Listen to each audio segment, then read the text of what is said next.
And that's why I like this concept of imagined community. It's very, very useful, particularly in a class like this, for dealing with stuff that's really kind of complicated.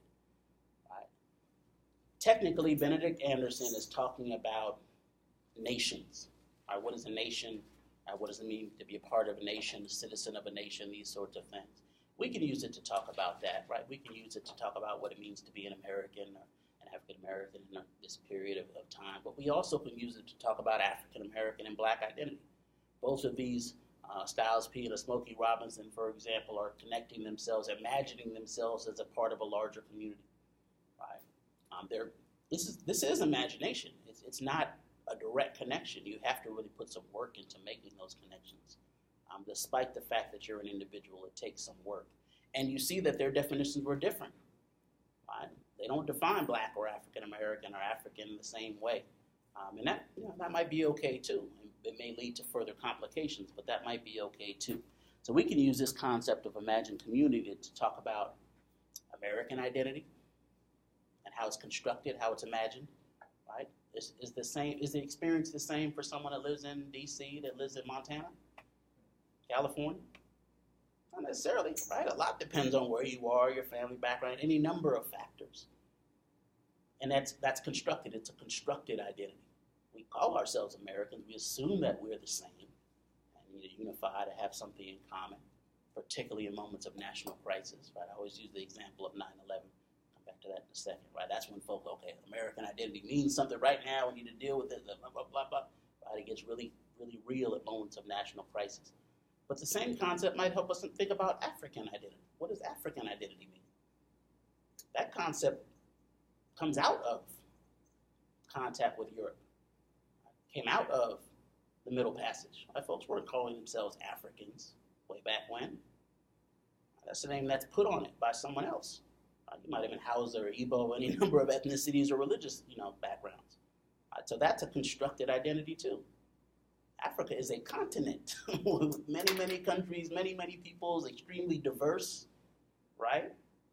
So in many ways, that's a construction too, kind of like Indian in the New World. Thousands of different cultures that they all said, okay, you're Indian. You guys were all the same. They're like, no. Many of them couldn't even understand each other's languages. It's constructed, it's imagined in a certain way. And so this concept is really going to help us. And I want to spend some time breaking it down because, like I said, Benedict Anderson's stuff is complicated, and I didn't want it to be a frustrating experience for you, but it can be a very useful experience for you. That's why I wanted to start off talking about some other things, because now we can apply it, and now we can see how it fits together and how this can be helpful for us. I told you that his article is only 7 pages long, but it's the hardest thing we read all semester. Right? Only 7 pages long, but I think it's the hardest thing we read all semester. What I wanted you to be able to do was to get through it and get the big points. I'll talk about some key quotes here. On the handout I gave you, there are some key quotes. I want you to take a look at that and make sure it makes some sense. But basically, what I want you to come away with is the ability to use this concept. It's a tool for us. Right, this is going to be a tool for us to unpack African American history. Like a screwdriver, a hammer, right? It's going to help us build what we need to build. We don't need to understand everything he's talking about because he's all over the place, Mr. Benedict Anderson is. He's talking about Marxism and Cambodia and all. I don't need you to get all that.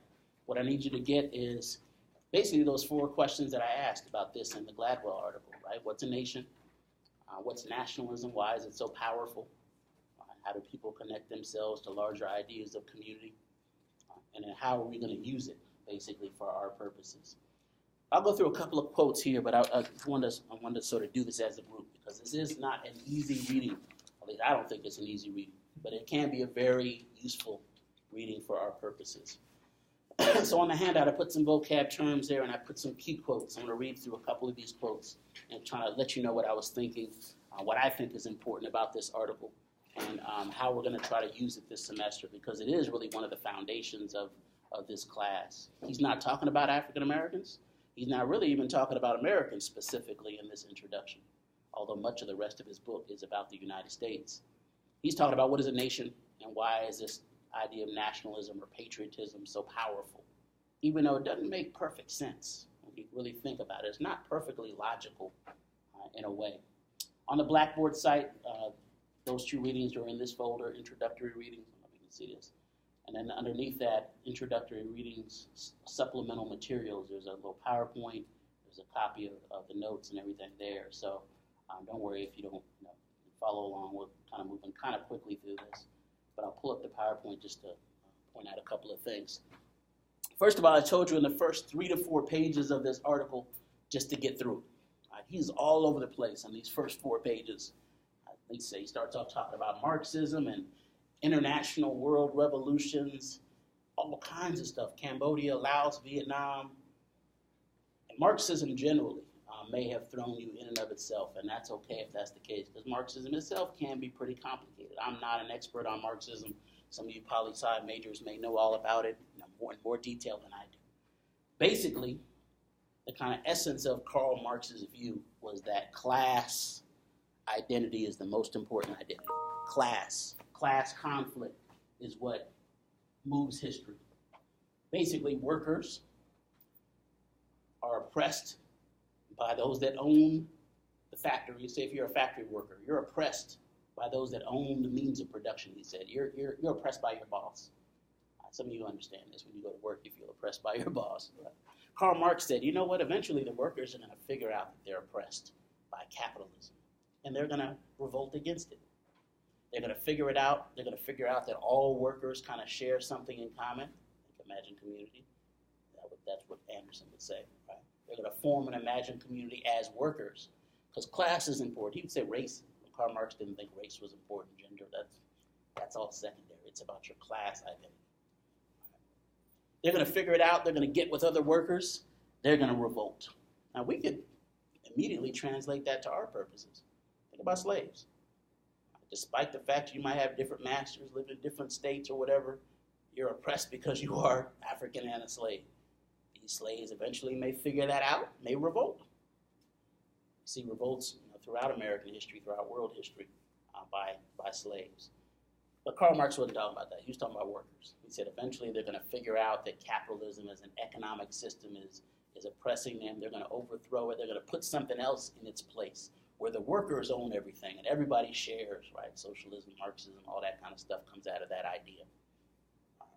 So that's why in the first 4 pages he's talking all about Marxism and wars between Marxist nations.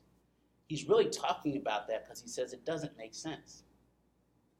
It doesn't make sense. According to Karl Marx,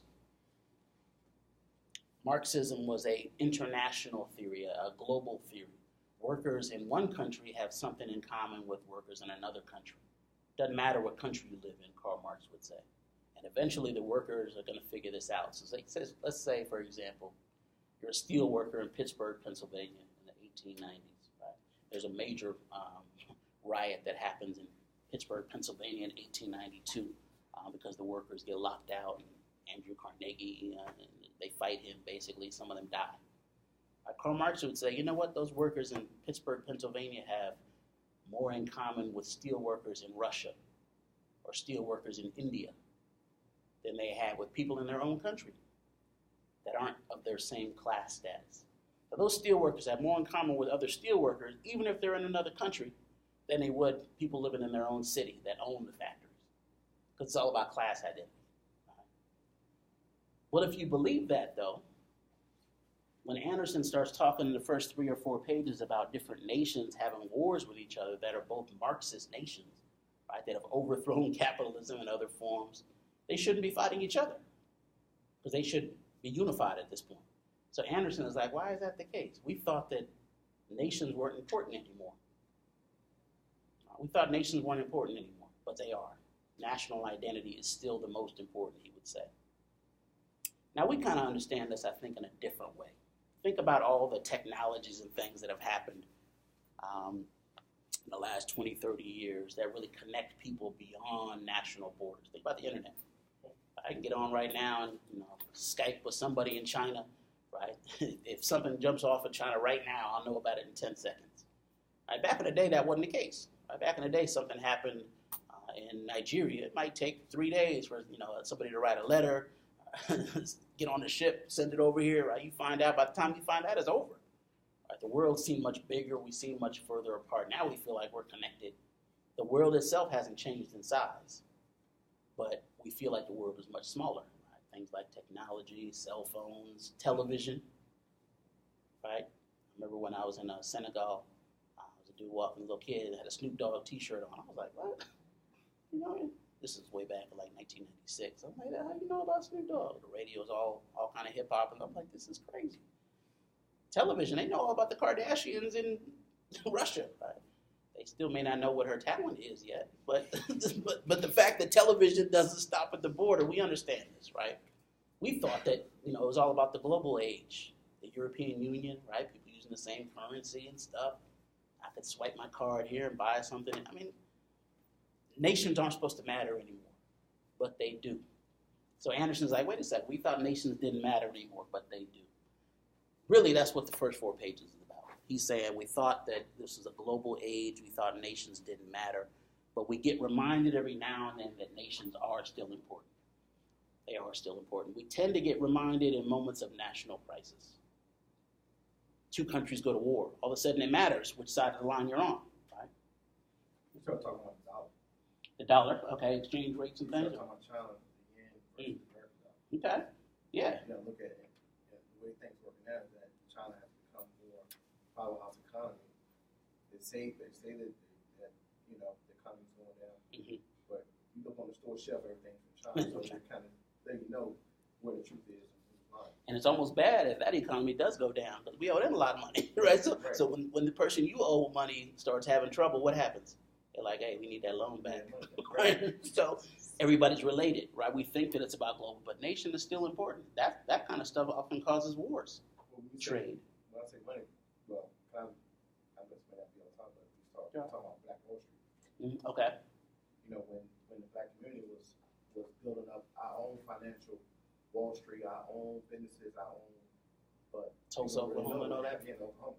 All that was bombarded by the government and the people around it. They didn't like the fact that the Black community was about to have their own Wall Street, their own finances, power, and so it was all destroyed.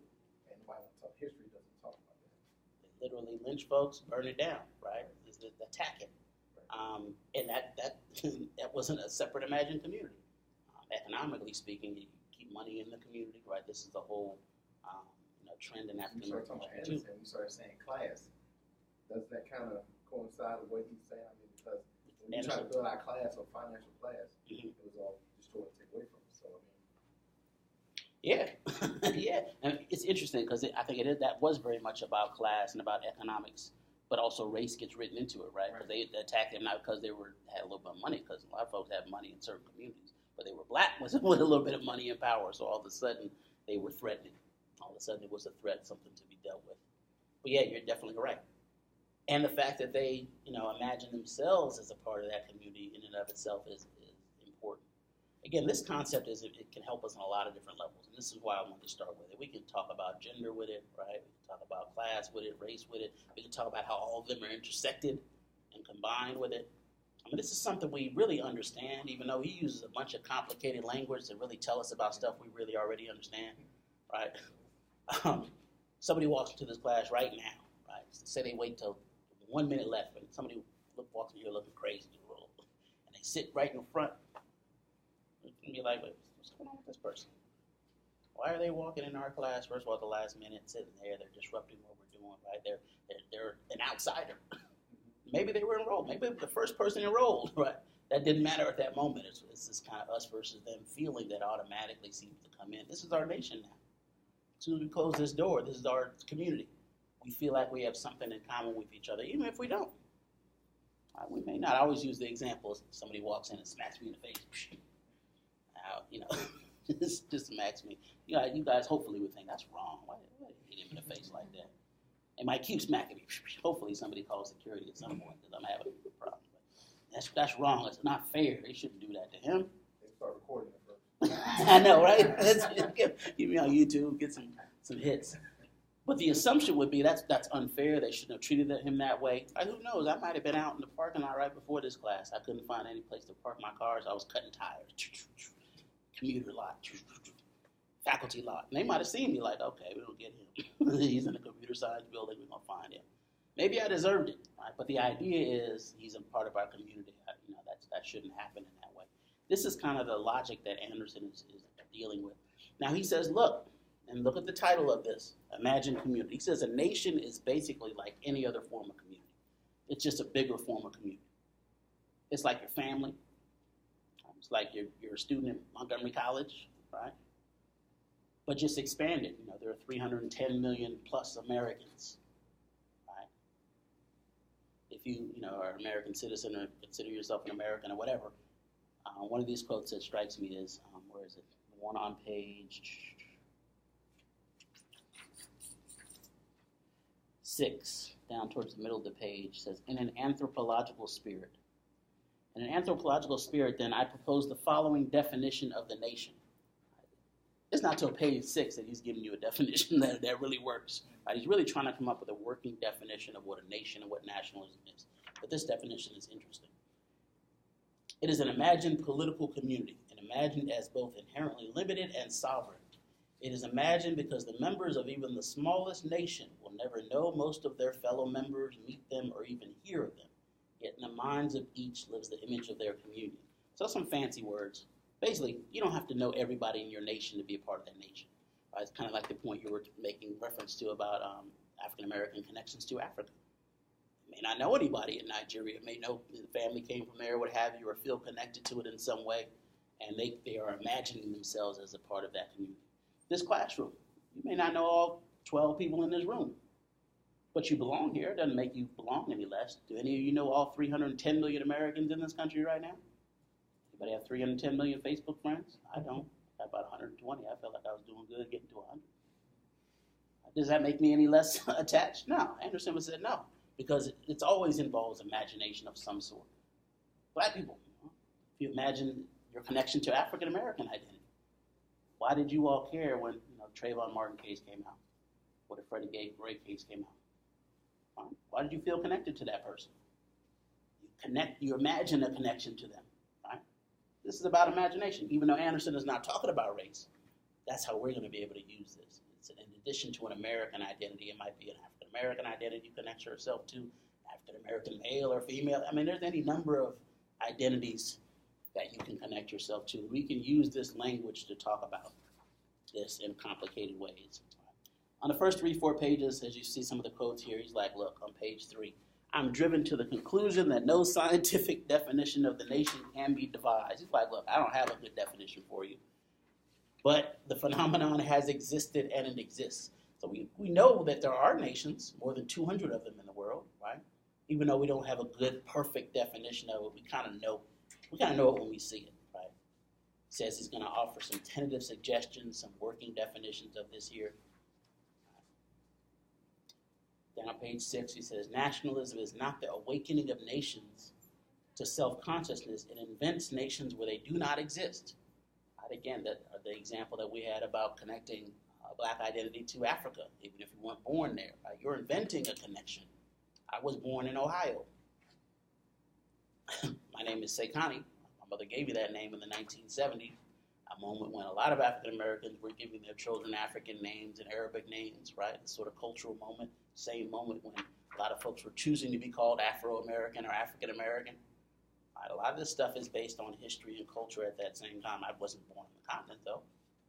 But it's interesting to think about the way that these identities are imagined, right? Not just in terms of America, but also in terms of an African American identity. So I want you to be able to think about this African American Black in complicated ways. The nation is limited, down on the quote from page 7, limited because even the largest of them, right, so even the largest nations, encompassing perhaps 1 billion living human beings, has finite if elastic boundaries. So I always use this picture of a map of the United States. Right? Part of how we know what the U.S. is first of all, by this weird shape, but also by what's above it and what's below it. Right? Canada up here, Mexico down here, we kind of know, okay, U.S. is somewhere in between them two, right? My house where I grew up, if you can't see, is over here on the West Coast in San Diego, California is where I grew up. I was born in Ohio, moved out to San Diego with my mom when I was 2. She was a history teacher out there. Our mom's house is 7-8 miles from the border with Mexico. 7 miles we can be in Mexico. It's driving. I always tell the story about September 11th. I was coming down from UCLA to San Diego. I was supposed to fly out of San Diego to DC. I was going to live here for a year and do my dissertation research, a lot of which was at Howard here in DC. I wake up, I got to sleep about 4 a.m. 6 a.m., my mom starts screaming, hollering. Oh, we're at war. What's going on? I'm mad at first. Like, I just went to sleep 2 hours ago. Why is she making all this noise? That's just rude. Right? I didn't say anything to her because I'm not crazy. My mom's about this big, but I still don't talk crazy to mom. I'm like, why does she just be quiet? I'll just ignore her. Right? After a minute, though, I'm like, something's going on. I need to get up. Get up, go into her room just in time to see the second plane hit the World Trade Center. Whoa, this is crazy. My mom is basically in tears. Like, this is crazy. We're at war, blah, blah, blah. Attacks on New York, D.C., Pennsylvania. Me and my mom end up sitting in her room basically watching TV for the next 2 days straight. My question is, and Anderson's question is, why? Why do we care? 2,600, 3,000 miles away, we weren't in any physical danger, right? Why do we care that was happening in New York? What do you think? Why was nationalism or patriotism so important to us at that moment? Because it affected all races. It didn't have anything to do with, no particular, race. It affected everybody. It was seen as an attack on an American identity, right? It didn't matter that we were far away. It didn't matter that physically we would have been in more danger if Mexico would have got attacked, right? It wasn't about that. It was about this idea of an attack on identity. Same reason you might be more concerned about the Trayvon Martin issue, right? You're imagining a connection there.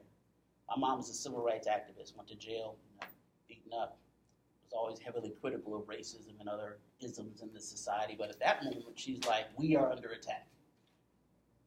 So Anderson is like, you temporarily put together, if you look at these last two quotes, imagined as a community regardless of the actual inequality and exploitation that may prevail, right? You kind of forget about that stuff for the moment. Right? You may have gone out to march, for Freddie Gray, despite the fact that you may not like everybody in the march, right? It's about this bigger idea. And the last quote, ultimately it is this fraternity that makes it possible over the past 2 centuries for so many millions of people not so much to kill as willingly to die for such limited imaginings. Again, kind of poetic language. What's he saying? Basically, nationalism, patriotism, community is a very powerful idea. Right? Folks have been willing to die for it and willing to kill for it. I think that's interesting on 2 levels. Something is powerful if you're willing to kill for it. Even if you believe that killing is wrong, whatever, there might be a certain number of things you're willing to kill for. You join the military. You might be a peaceful person, Christian, whatever, religious background that says, thou shalt not kill. But you sign up, you're like, okay, if it comes to it, I may kill somebody. My thing is, it's even more powerful to think about what you're willing to die for. I always use the example, if I had 10 friends that I might be willing to kill for, right? I'm a peaceful person, but beat up my sister or something, I might have to kill you. I'm sorry. She lives here in D.C., so don't mess with her. But there might be 10 things where you're like, okay, that's an exception, I think. But if there's 10 people I was willing to kill for, then probably only 2 or 3 where I'm willing to die. Okay, just kill me instead. If it's a choice. So he's saying the nationalism is like that. This is the highest level of commitment. Why? It doesn't make sense. You don't know there are 310 million Americans. But we understand that, right? We understand the kind of heavy investment there. Again, I know we went through this kind of quick, but I wanted to lay out his major argument here because it's going to be important for us, especially in this class. It's going to help us. It's going to save us a lot of time and energy. So that's why I wanted to start here, and I wanted to start by applying it to those lyrics, right? Both Styles P and Smokey Robinson are imagining their connection to a community. I know we're out of time, so I want to stop there with